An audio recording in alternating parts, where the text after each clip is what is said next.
College کی طالبہ کے پرس سے کیا نکلا؟ ایک دردناک واقعہ جو آپ کو رلا دے گا۔ ایک گرلز کالج میں سرکاری تفتیش آئی اور کالج کے سارے کلاسز میں گھوم گھوم کر لڑکیوں کی بیگ کی تلاشی کرنے لگی۔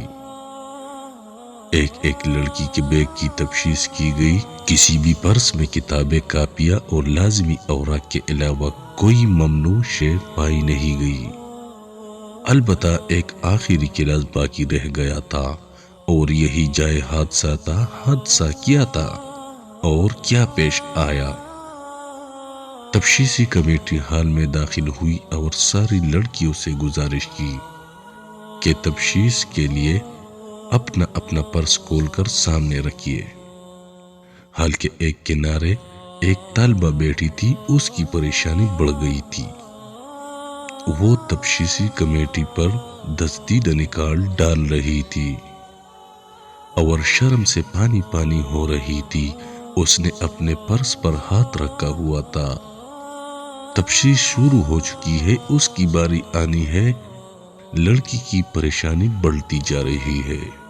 چند منٹوں میں لڑکی کے پرس کے پاس تفتیشی کمیٹی پہنچ چکی ہے۔ لڑکی نے پرس کو زور سے پکڑ لیا، گویا وہ خاموش زبان سے کہنا چاہتی ہوں کہ آپ لوگ اسے ہرگز نہ کھول سکتے۔ اسے کہا جا رہا ہے پرس کھولو۔ تفتیش کی طرف دیکھ رہی ہے اور زبان بند ہے، پرس کو سینے سے چپکا لی ہوئی ہے۔ تفتیش نے پھر کہا، پرس ہمارے حوالے کرو۔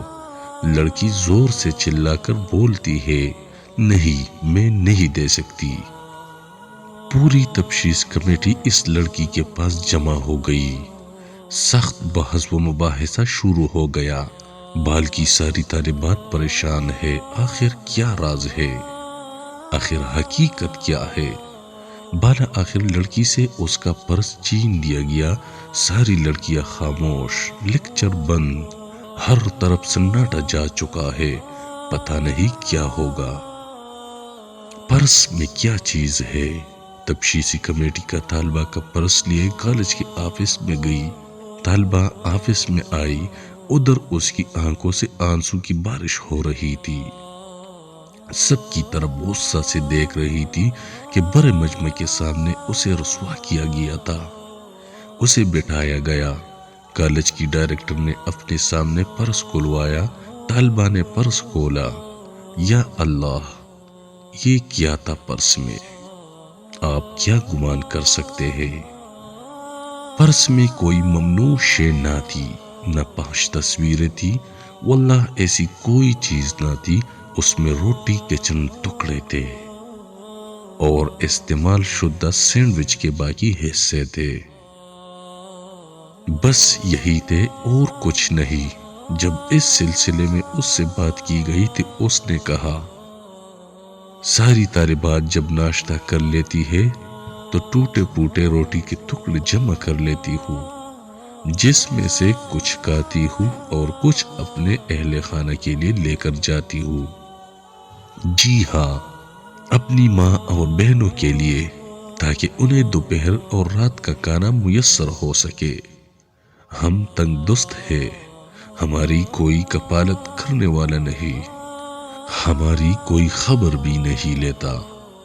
اور پرس کھولنے سے انکار کرنے کی وجہ صرف یہی تھی کہ مبادا میری کلاس کی سہیلیاں میری حالت کو جان جائے اور مجھے شرمندگی اٹھانی پڑے۔ مگر آپ لوگوں نے میرے ساتھ یہ کر کے چھوڑا۔ میں آج سے بعد اب کالج نہیں آ سکوں گی۔ میری طرف سے بے ادبی ہوئی تو اس کے لیے میں آپ سب سے معافی کی طلبگار ہوں۔ یہ دلدوز منظر کیا تھا کہ سب کی آنکھیں ڈبڈبا گئی اور اس سب نے اس طالبہ کو روکنے کی بہت کوشش کی، مگر اس دن کے بعد سے وہ طالبہ کبھی کالج میں نظر نہیں آتی۔ تو دوستو، آپ کے ارد گرد ایسے سفید پوش لوگ بھی رہتے ہیں کہ وہ کچھ نہیں کہہ سکتا، لیکن وہ بہت کمزور ہوتے ہیں۔ آپ لوگوں کی چھوٹی سی مدد کرنے سے اس کا بہت کچھ ہو جاتا ہے۔ تو مہربانی کر کے اپنے ارد گرد کہ لوگوں پر نظر ڈالیے اور غریبوں کی مدد کیجیے۔